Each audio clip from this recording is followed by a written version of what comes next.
శంఖారావం చేసుకుంటూ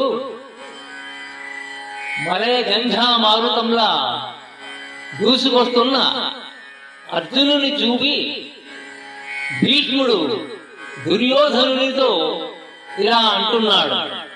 వచ్చినవాడు ఫల్గునుడు సుయోధన, వచ్చినవాడు ఫల్గునుడు అవశ్యము గెలుతుమనంగరాదు.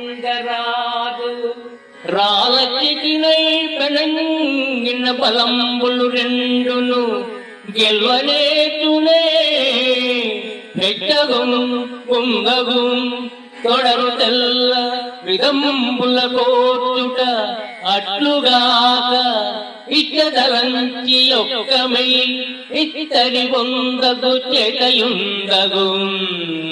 ఆ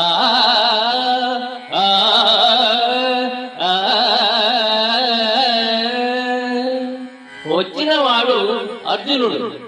యుద్ధం చేస్తే మనమే అవశ్యము గెలుస్తామని చెప్పలేము. యుద్ధంలో రెండు పక్షాలు గెలవలేవు కదా, ఎవరో ఒకరే గెలుస్తారు. జయాపజయాలకు మనం సిద్ధంగా ఉండాలి, దేనికైనా ఓర్చుకోవాలి. ఈ సమయంలో సంధి చేసుకోవడం కూడా సరైనదే. దుర్యోధన ఆలోచించు. ఇటువైపు భీష్మ ద్రోణాది మహావీరులు అనంతమైన సైన్యము ఉంది, అటువైపు కేవలం అర్జునుడు మాత్రమే ఉన్నాడు. అయినా ఎవరు గెలుస్తారో చెప్పలేమని భీష్మ పితామహుడు అనడం దుర్యోధనునికి తప్పకుండా నిరాశ కలిగించి ఉంటుంది.